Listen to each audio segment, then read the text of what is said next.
E nós vamos ter a participação de Elivaldo Barbosa aqui no nosso Eleições 2018 e também de Fenelon Rocha, direto da Rádio Cidade Verde. Fenelon Rocha, boa tarde, seja bem-vindo, junte-se a nós aqui no Eleições 2018. Já convido você, Fenelon Rocha, a ouvir uma declaração que foi dada agora há pouco pelo presidente da Assembleia Legislativa, Temístocles Filho, a respeito dessa corrida ao governo do Estado, Elivaldo Barbosa. E, sobretudo, da presença deste segmento, por ele liderado, na base governista. Você sabe que especula-se ou comenta-se bastante nos bastidores essa insatisfação de uma parte do MDB com relação aos rumos da chapa majoritária governista. Por exemplo, a aproximação de Temístocles Filho com o doutor Pessoa, candidato da oposição, para onde vai a sua base aliada. E hoje ele concedeu uma entrevista a jornalistas lá que cobrem a Assembleia e prestou algumas declarações que estão repercutindo na imprensa local. Nós temos o áudio dessa entrevista que foi captado pela repórter Lídia Brito, do CidadeVerde.com, e que você vai ouvir agora. Eu já disse várias vezes que eu estou analisando. O deputado Temístocles não toma decisão isolada. Todas as minhas decisões são em conjunto. Quem tem voto no interior do estado do Piauí tem que tomar uma decisão ouvindo todos os municípios que votam com o deputado Temístocles. Qualquer deputado faz isso. Então eu estou fazendo isso com muita cautela, com muita calma, ouvindo a todos. Para quando eu tomar uma decisão, eu não tomar uma decisão isolada, ouvindo as lideranças que votam no deputado Temístocles. Eu não posso ouvir liderança que vota no João Matos, que vota no Pablo. Eu tenho que fazer esse apanhado com as lideranças que votam com o deputado Temístocles Filho. O senhor recebeu do governador o apoio esperado para a candidatura do seu filho a deputado federal? Não, eu não tratei isso com o governador do estado. Bom, não tratou isso com o governador do estado, referindo seu apoio a Marcos Aurélio. Marcos Aurélio, que é filho de Temístocles Filho, que seria candidato a deputado federal. O nome dele é aprovado em convenção, né? Aprovado em convenção. E ele falou de apoio a doutor Pessoa? Possibilidade? Não, ele não declarou, não citou nem a doutor Pessoa. Isso é o que se comenta. O fato de hoje é que, a exemplo da semana passada, Temístocles Filho não tem candidato a governador. Não tem candidato a governador. Mesmo sendo do MDB, que está na chapa governista. Fenelon Rocha, apesar disso, o governador tem feito, apesar dessa declaração de Temístocles Filho, o governador tem feito movimentos e andado ao lado de lideranças na tentativa de mostrar força e pouca desavença nesse acordo com os partidos. Fenelon Rocha, boa tarde. Joelson, boa tarde para você, boa tarde para Elivaldo, boa tarde para Yala. E para quem acompanha o Jornal do Piauí. Veja bem, Joelson, quando Temístocles diz eu estou avaliando para decidir, significa que a decisão do MDB não é uma decisão que seja cumprida automaticamente. Então, ele vai ter a decisão dele, embora ele diga que está avaliando, o que se sabe é que as lideranças ligadas a Temístocles já falam abertamente no apoio a doutor Pessoa. E esse esforço do governador Wellington Dias de tentar mostrar uma unidade fazer valer um jogo de cena para ver se esse jogo também influencia de fato. No final de semana, na sexta-feira, aliás, ele deu um primeiro passo nesse sentido quando foi a Floriano, acompanhado de Marcelo Castro e de Ciro Nogueira, exatamente para tentar mostrar essa unidade, que por enquanto é muito de fachada, por enquanto ela não é para valer. Até porque a gente tem visto lideranças ligadas a Ciro Nogueira, por exemplo, já apontando a disposição de votar em um outro candidato a senador que não Marcelo Castro. Vamos ver também como se comportam os MDBistas ligados a Marcelo Castro em relação a Ciro Nogueira. Vai lá que Ciro Nogueira consegue reverter essa tendência dos seus liderados e conseguir essa unidade que o governador tenta demonstrar. Joelson. Tá certo, Fenelon Rocha e a Alacena também do CidadeVerde.com já conosco para participar da entrevista com o candidato a senador pelo MDB e presidente do partido, Marcelo Castro, que está aqui conosco. Candidato Marcelo Castro, nesse giro que nós estamos fazendo, nessa rodada de entrevistas com os candidatos a senador nas eleições de 2018. Senador, ou candidato Marcelo Castro. Pode chamar, que não me ofende não, viu? Vamos chamar de candidato, que é o que nós acordamos com os demais candidatos também. Candidato Marcelo Castro, boa tarde, seja bem-vindo ao Jornal do Piauí. Como é que o senhor ouviu a declaração de Temístocles Filho com um apoio não declarado ainda a nenhum candidato a governador? Isso mostra uma ruptura dentro da base? De maneira nenhuma. Eu aposto na tradição de PMDBista histórico do deputado Temístocles Filho, que vem do seu pai, o grande parlamentar, deputado Temístocles Sampaio, que foi meu colega no Congresso Nacional, depois do seu irmão, o Marlos Sampaio. O Temístocles, como eu, somos fundadores do PMDB. O seu pai não foi fundador do MDB porque tinha sido caçado pela Revolução naquela época, não é? E, sem nenhuma dúvida, nós estamos confiantes de que o deputado Temístocles estará junto conosco nessa caminhada mais uma vez. A crise parece que ainda não passou pelas declarações que ele deu, né, deputado? Sem dúvida nenhuma, é um processo que está amadurecendo, mas nós temos conversado com o deputado Temístocles e estamos muito confiantes de que isso vai ser coisa passada rapidamente.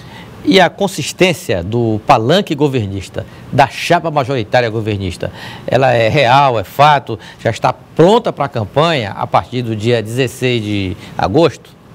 Ela é, Elivaldo, 100%. Uhum. Todas as minhas lideranças ligadas a mim estão com a disposição de votar no Wellington Dias, no Ciro Nogueira. Todas as lideranças ligadas ao Ciro Nogueira estão com a disposição de votar no Wellington Dias e no Marcelo Castro. Aí alguém vai dizer, mas tem essa exceção, tem aquela outra exceção. Claro que tem. Nós somos seres humanos. Nós temos 224 municípios. Quantas lideranças tem nesses municípios? Então, evidentemente, mas o que a gente tem que falar é pela maioria esmagadora dessas pessoas estão unidas. Então, é um time. É o time, o nosso slogan é esse. É o time do povo do Piauí. Então, é o time do Lula, é o time do Wellington, este time que faz bem ao Brasil, que faz bem ao Piauí, que nós queremos dar continuidade. Yala Sena do Cidade.com, cidadeverde.com, se junta a nós nessa entrevista. Yala. Boa tarde, Joelson, Fenelon, Elivaldo, boa tarde aí ao deputado Marcelo Castro. Deputado, como defender o governo Wellington Dias, já que estamos em tempos tão difíceis para o PT, para o próprio governo, tem decisões aí bastante ruins, inclusive nós temos decisões aí de reajuste, o governo é obrigado a fazer esse reajuste aos professores. O senhor acha que a gestão do Wellington Dias vai ser o principal adversário dele nessa campanha? Vai ser o principal aliado dele. Aliás, essa decisão da Justiça não é ruim para o Wellington. O Wellington havia feito um acordo com os professores, havia proposto isso à Assembleia Legislativa. Uhum. O problema foi o impedimento do período eleitoral.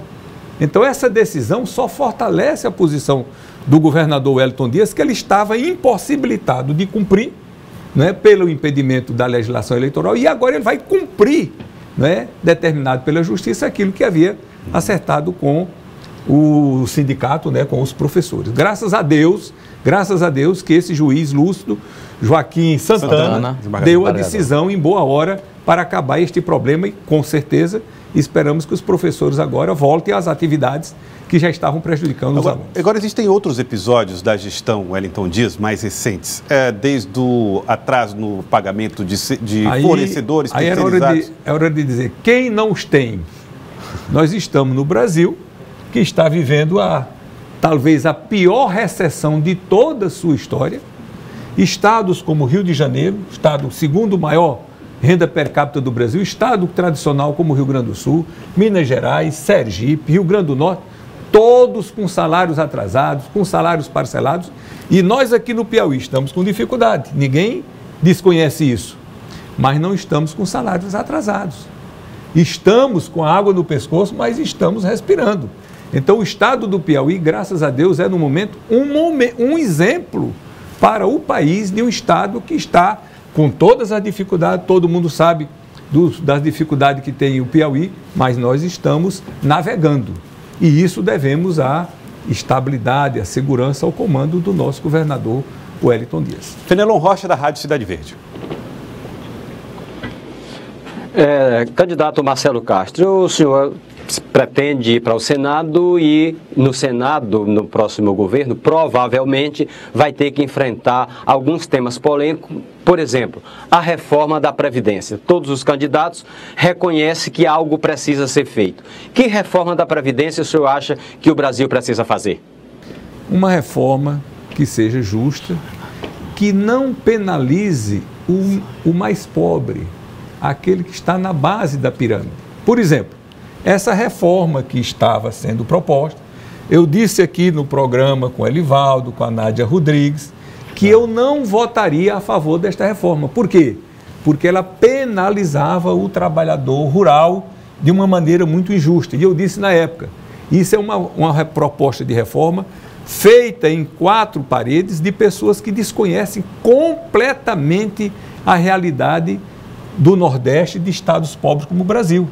Como é que você pode botar uma idade única quando você tem regiões que a vida média do brasileiro, digamos, é 77 anos e você tem regiões que a vida média do brasileiro, sobretudo do interior, é de 66 anos. Mas o senhor admite que uma reforma precisa ser feita, né? Sem nenhuma dúvida, a reforma terá que ser feita. Agora, penalizando aqueles que ganham mais, porque, na verdade, a grande parte dos recursos hoje do país vão para aposentadorias do setor público e não as aposentadorias do setor privado. E o caso do trabalhador rural é um caso especialíssimo, que isso é intocável e que nós temos que ter uma legislação toda especial para proteger esse segmento da nossa sociedade. Eles precisam sair da legislação previdenciária e criar uma legislação específica para eles? Como seja feito, mas que não prejudique em nada o nosso trabalhador rural. Não é possível que a pessoa viva numa situação de dificuldade como vivem os nossos trabalhadores e que ainda alguns inteligentes de gabinetes de ar-condicionado queira penalizar essa população que, infelizmente, já é penalizada. Ainda nas reformas, deputado, o senhor na Câmara Federal foi relator da reforma, da reforma política. Infelizmente, seu projeto não foi adiante, foi substituído, foi bastante modificado, acabou saindo um arremedo de reforma política. O senhor acha que esse tema pode voltar à tona? O Brasil pode passar por uma reforma política mais profunda aí nos próximos anos no Congresso Nacional? E o senhor pode contribuir sendo eleito senador? Sem nenhuma dúvida, Elivaldo. Você sabe, você acompanhou, eu fui relator da reforma política. Para orgulho meu, eu me tornei uma referência nacional em reforma política. Hoje no Brasil, ninguém debate reforma política sem chamar esse humilde piauiense para dar a sua opinião. Eu fui entrevistado por um programa Roda Viva, que é o programa mais conceituado no Brasil, que já entrevistou todas as grandes personalidades do país para tratar de reforma política. E, para grande orgulho meu e honra, eu fui convidado para dar uma palestra sobre a situação política do Brasil e as saídas que o Brasil poderia oferecer para a Universidade de Harvard, nos Estados Unidos, considerada talvez a melhor universidade do mundo. Então, dizendo isso, é evidente que eu me tornei um especialista nessa área. Por que ela não foi adiante? Quem foi contra a reforma que o senhor propôs, deputado? Muita gente foi contra. Por quê? Né? Por várias razões, mas eu cito aqui a CNBB, Confederação Nacional dos Bispos do Brasil, estava do meu lado. A OAB, a Ordem dos Advogados do Brasil, estava do meu lado. A turma do combate à corrupção eleitoral estava do meu lado. O PT estava do meu lado. O PSDB estava do meu lado. O Alckmin, agora, no programa eleitoral, disse lá que o modelo ideal para o Brasil é o modelo alemão, que é o que eu propunha naquela época. Agora, então, o MDB ficou contra. Uma parte do MDB ficou contra, é evidente. E a reforma terminou não avançando, mas nós esperamos avançar e é um setor que eu modestamente compreendo e que precisamos avançar muito no nosso Brasil. Não podemos ter esse sistema tão disfuncional que é o que causa tantos transtornos que tem na administração pública. Mas a cláusula de barreira que vai ser posta em prática agora, o senhor concorda com ela? Concordo, eu votei a favor. E é uma cláusula muito importante. E ela cena, cidadeverde.com. Deputado, vou fazer uma pergunta aqui de um internauta aqui do CidadeVerde.com, que eu achei bastante coerente essa pergunta, e vou passar aqui para o senhor.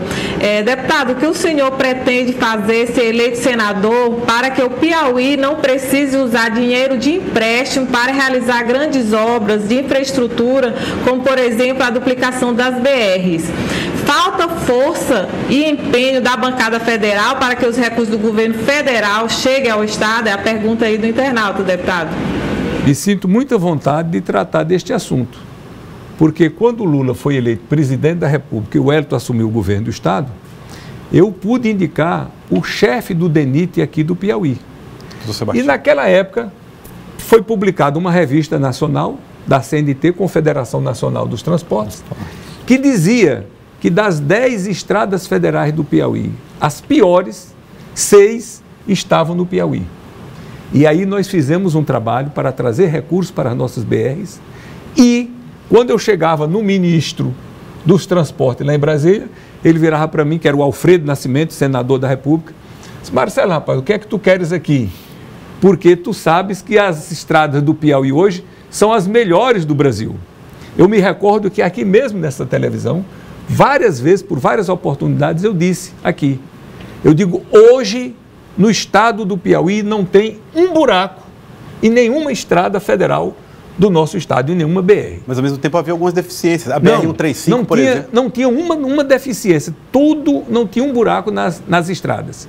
Nós recuperamos todas as estradas do Piauí e digo aqui, foi a única época de quando eu tenho entendimento que viajo no Piauí, a única época em que não tinha nenhum buraco nas BRs do Piauí. E quanto então, a BR-135? Isso eu posso dizer de cátedra que nós fizemos, como eu fiz também no Ministério da Saúde, que tive a grande honra de ser ministro da presidenta Dilma, e como ministro da Saúde eu trouxe os recursos aqui para o nosso estado, aumentei o custeio da saúde pública do estado em mais de 200 milhões de reais. Nós estamos vendo a luta do governador para tomar 900 milhões emprestados.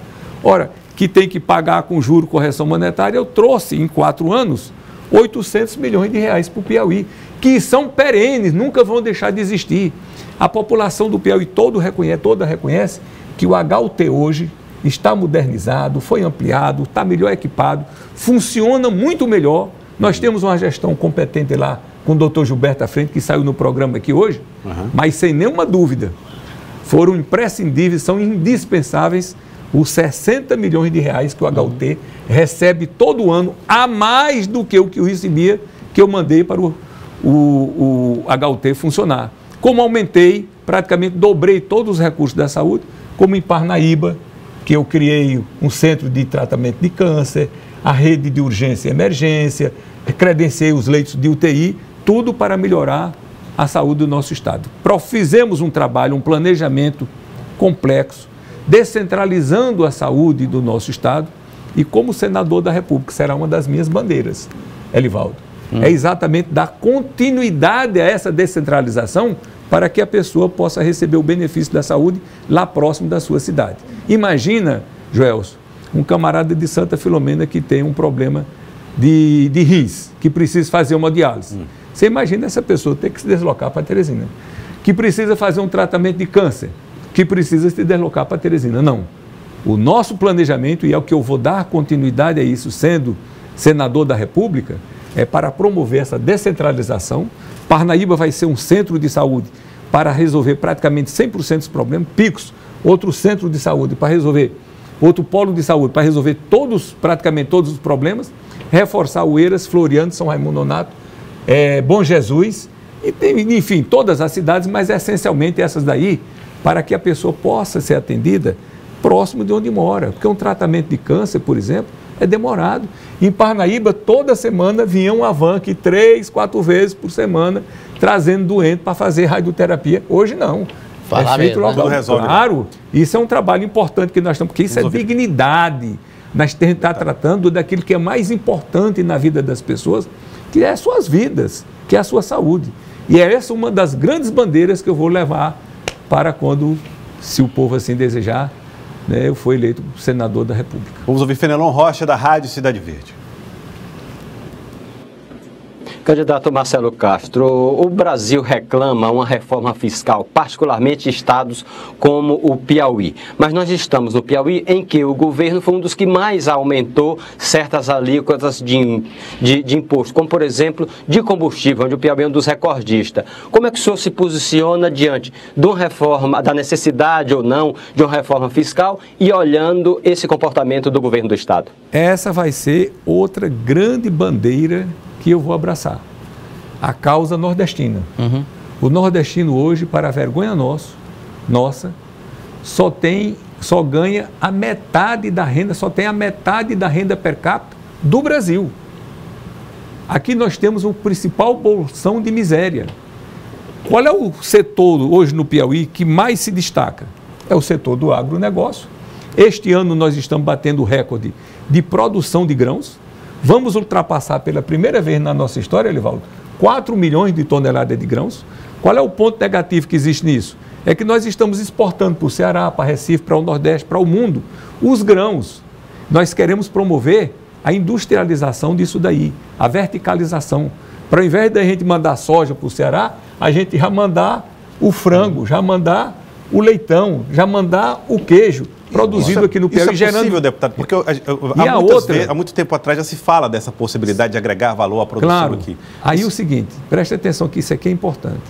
O Piauí está se tornando uma potência energética, de energia limpa, energia renovável. Vamos fazer uma comparação. A maior obra pública que existe no Piauí é a barragem de Boa Esperança. Sim. Produz em média aí em torno de 200 megawatts. Sabe quanto tem instalado hoje no Piauí de energia eólica e energia solar? 2.000 megawatts, ou seja, 10 barragens de Boa Esperança. E isso só está começando, nós estamos no começo. Qual é o ponto negativo disso? É que não deixa riqueza aqui no estado, a não ser o aluguel que fazem lá, do lugar que colocam as torres, do lugar que colocam as placas solares. Qual é o meu grande projeto nisso daí? É fazer como eu fiz com os royalties do petróleo. A maior parte ficar no município e no estado do Piauí. E a outra parte ser dividida pelo Brasil inteiro. Então essa é uma bandeira que nós vamos abraçar para trazer recursos, trazer investimentos, promover o desenvolvimento, gerar emprego, gerar renda, melhorar a vida das pessoas. E a bancada... Porque em última instância, esse é o compromisso do homem público, melhorar a vida das pessoas. Então, quando eu sou ministro da Saúde, que mando verbas para o Piauí, para os hospitais funcionarem melhor, para ter remédio, nós estamos o quê? Melhorando a vida das pessoas. Quando eu sou responsável pelas estradas federais do Piauí, que nenhuma estrada tem nenhum buraco, todo mundo diminui os acidentes, melhora a vida das pessoas. É isso que nós temos que fazer. Mas, deputada, a bancada piauiense tem força para isso? Porque na confrontação com os hoje que recebem esse Deixa eu lhe dizer uma coisa aqui. São Paulo, Minas Gerais... Deixa eu lhe dizer uma coisa aqui. A bancada do Piauí sempre teve força, sempre foi uma bancada unida, forte. E hoje nós temos o senador Ciro Nogueira, que é, sem nenhum favor, um dos senadores mais influentes do Brasil. Haja vista as ações dele aqui no Piauí, ajudando o nosso governador do estado e ajudando todos os municípios do Piauí. Eu assisti aqui um candidato a senador dizendo que o Ciro Nogueira era apoiado por todos os prefeitos, menos um. Por que isso? Pelas ações que o Ciro está fazendo para trazer recursos para o nosso estado. Então, o que é que eu quero? Qual é o meu projeto? Se eu for senador, me ombrear junto ao Ciro, para a gente juntar nossas forças, para trazer os benefícios para o nosso estado. Nós temos muita coisa para fazer. O Piauí tem um potencial, Joelson, de irrigação, que o Elivaldo conhece bem essa área, como poucos estados do nordestino têm. Talvez só o Maranhão e a Bahia. E esse grande potencial que nós temos não é utilizado. O que é irrigação? Irrigação é você ter uma pessoa empregada por cada hectare irrigado. O Piauí tem possibilidade de irrigar 1 milhão de hectares, pelo menos. Só aí já seria 1 milhão de empregos que nós geraríamos no Piauí se nós irrigássemos esse 1 milhão. É evidente que nós não vamos irrigar 1 milhão de hectares no Piauí de uma hora para outra. Qual é a grande dificuldade? Irrigação tem 2 grandes problemas, tecnologia e o custo da energia. Então, essa é outra grande bandeira minha. fazer um diferencial para o Nordeste, porque senão nós nunca seremos competitivos com os outros estados do Brasil, nem na pecuária, nem na agricultura. Como é que nós podemos ser competitivos com o Mato Grosso? Se lá chove todos os dias, aliás, eu assisti uma palestra do Mato Grossense dizendo, lá no Mato Grosso é assim, a gente compra uma terra e ela já vem com um sistema de irrigação embutido. Aí eu pensei, lá no Piauí é o contrário, a gente compra a terra e já vem com a seca embutida. Então qual é a nossa saída? Irrigação. Agora, qual é o grande empecilho? É o custo da energia. Deputado, aí nós temos que fazer uma luta para ter um custo diferenciado para o Piauí, para gerar emprego, gerar renda, gerar riqueza. Elivaldo, você é do ramo, você sabe que praticamente aqui 90% dos produtos que chegam na Ceasa vêm de fora. Tudo bem que venha maçã, que é de clima temperado, mas vem banana, vem laranja, vem abacaxi, vem melancia, pelo amor de Deus. Nós temos que produzir isso aqui no Piauí para abastecer internamente e ainda para exportar para os outros estados, que nós somos ricos em água e em sol. Falta só a tecnologia e o custo de energia, que é muito alto. Candidato Marcelo Castro, queria agradecê-lo, muito obrigado pela participação conosco aqui no Jornal do Piauí, nessa rodada de entrevistas com os candidatos ao Senado. Muito obrigado pela participação. Eu que agradeço, sempre à disposição.